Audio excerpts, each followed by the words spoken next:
आजाद हुआ था। करेक्ट। हाँ, क्या तुम्हें ये भी लगता है कि तभी हमारा राज्य यानी जम्मू कश्मीर भी आजाद हुआ था? हाँ बिल्कुल हुआ था, इसमें क्या शक है भाई। अरे शक की तो बात है, तभी तो तुमसे पूछ रहा था। तुम्हें नहीं लगता कि हमारा देश भारत और हमारा राज्य जम्मू कश्मीर इन दोनों में कोई फर्क था? भाई बात तो तुम बिल्कुल सही बोल रहे हो, ये फर्क तो मुझे भी महसूस हो रहा है, मगर ये कैसे? अरे भाई, धारा 370 और 35A के कारण। धारा 370 और 35A के कारण, वो कैसे? अरे भाई देखो, तुम्हें समझाना पड़ेगा। 1947 में जब भारत आजाद हुआ तो उस समय कांग्रेस का चलन था, सभी लोगों ने उन्हीं का दामन थामा। हमारे यहाँ राज्य में भी लोगों ने उसी का दामन थामा, यानी हाथ का साथ दिया। बाद में हमारे यहाँ हल भी आया, यानी हाथ और हल। हल? भाई मेरी समझ में तो कुछ भी नहीं आ रहा, मुझे साफ साफ समझा, तुम कहना क्या चाहते हो भाई? देखो भाई, आज़ादी के बाद भारत देश में हाथ तो था ही था, और हमारे राज्य में यहाँ हल।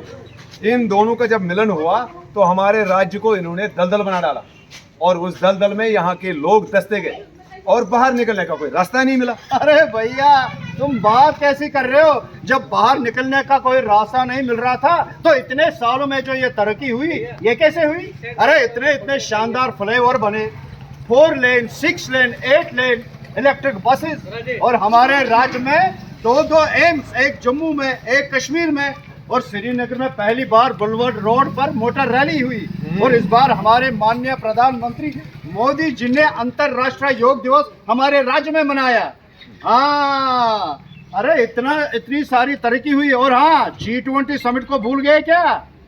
और हमारे जम्मू डिवीजन में कितने कॉलेज, IIM, IIT, इतने डिग्री कॉलेजेस।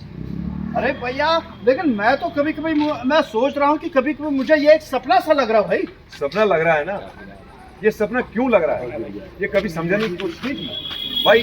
सपना इसलिए लग रहा है क्योंकि ये सब जितना भी हुआ, ये तब मुमकिन हुआ जब हमारे राज्य में और हमारे राज्य के बाहर पूरे देश में कमल का फूल खिला और केंद्र में भारतीय जनता पार्टी की सरकार आई। ये तभी मुमकिन हुआ। हाँ, ये बात तो तुम बिल्कुल सही बोल रहे हो, लेकिन यार मुझे वो वक्त भी याद आ रहा जब पत्थरबाजी और हड़ताल का कैलेंडर चलन बन चुका था। ये बात तो सही है तुम्हारी भाई। मैं भी एक बात बड़ा सोच रहा हूँ कि उन दिनों में रोजमर्रा सुनते थे कि कोई पत्थरबाजी में मारा जा रहा है, कोई घायल हो रहा है।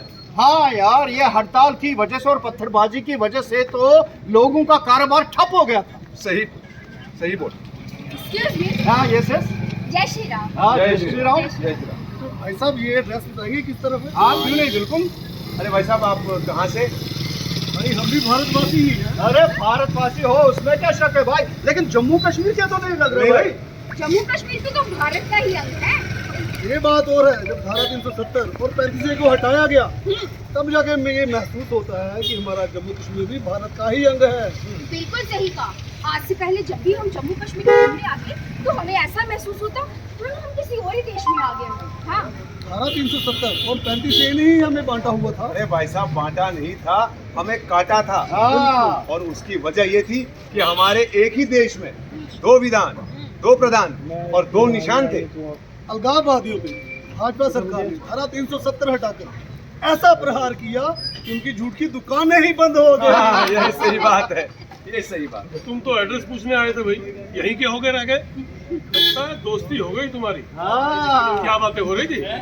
भैया हम बात कर रहे हैं धारा 370 की।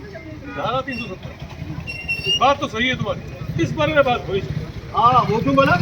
वो इसलिए कि जब हमको पता होगा कि धारा 370 और 35A है क्या, तब जाके हम अपने बच्चों को, आने वाली नस्लों को इस बारे में बता पाएंगे, समझा पाएंगे। धारा 370 तो ठीक है, पर ये 35A क्या है? इसके बारे में ज्यादा कुछ नहीं मालूम। अरे भाई, मैं इसी के बारे में तो सबको समझाने की कोशिश कर रहा हूँ कि धारा 370 और 35A के कारण हमारे राज्य के लोगों को कितना नुकसान हो रहा था। काफी कुछ तो हमें पता है। अभी वो भाई हमारे यहाँ सुन रहे हैं, वहाँ सुन रहे हैं, दूर दूर तक, जहाँ तक हमारी आवाज जा रही है, उनको भी ये चीज पता होनी चाहिए। देखो भाई, धारा 370 के कारण हमारे राज्य में उग्रवाद पनपा, बिल्कुल पत्थरबाजी हुई, और हमारे ही नौजवानों को, एक मजहब जो कौम है उसके नौजवानों को वर्गलाया गया। और सबसे बड़ी बात, जो पूरे देश, हमारे प्रदेश में बेरोजगारी बढ़ गई। ये बात तो है। और मोदी जी की दूरंदेशी को नहीं भूलना चाहिए। उन्होंने जो नोटबंदी की उसकी वजह से टेरर फंडिंग एकदम से बंद हो गई। हाँ भैया पत्थरबाजी और हड़ताल ऐसे बंद हुई जैसे गधे के सिर से सिंह। हाँ, सही बात है, सही बात। अच्छा, मुझे कुछ पूछना है, क्या ये सच है कि 35A की वजह से जम्मू कश्मीर की कोई भी लड़की अगर जम्मू कश्मीर के बाहर किसी लड़के से शादी करती है हाँ। तो उसकी यहाँ की जम्मू कश्मीर की नागरिकता छीन ली जाती, और मतलब अगर वो अपने पेरेंट्स की इकलौती बेटी ही क्यों ना हो, उनकी प्रॉपर्टी पे उसका कोई अधिकार नहीं रहता? क्या ये सच है? हाँ, आपका कहना तो सच है, ये 100% सच है, लेकिन ये अधूरी बात है। आधी बात ये है कि हमारे देश भारत के किसी भी प्रदेश से कोई भी लड़की अगर यहाँ ब्याह के आती है तो उसको यहाँ नागरिकता नहीं मिलती और उसको अधिकार भी नहीं मिलते।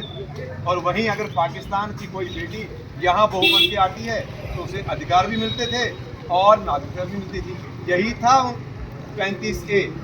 ये तो बड़ी अजीब सी बात है, मतलब ये तो यहाँ की महिलाओं और लड़कियों के लिए तो नाइंसाफी है ना पर। हाँ। ये तभी मुमकिन हो पाया जब हमारे देश में कमल की यानी केंद्र में भाजपा सरकार आई। हाँ, भाई लोग इसीलिए तो कहते हैं कि मोदी जी है तो मुमकिन है। ये सही। केंद्र में जिस तरह कमल का फूल खिला और भारतीय जनता पार्टी की सरकार आई, अब हमें चाहिए कि यहाँ हमारे राज्य में भी भारतीय जनता पार्टी हुकूमत करे, सरकार बनाए और उससे जितनी भी योजनाएं बन रही हैं उनका लाभ जो लोग उठा रहे हैं और आगे भी उठाते रहेंगे। तो देखा आपने किस तरह से कश्मीर हड़ताल और पत्थरबाजी बंद हो चुकी है, और ये तभी मुमकिन हो पाया है जबकि बीजेपी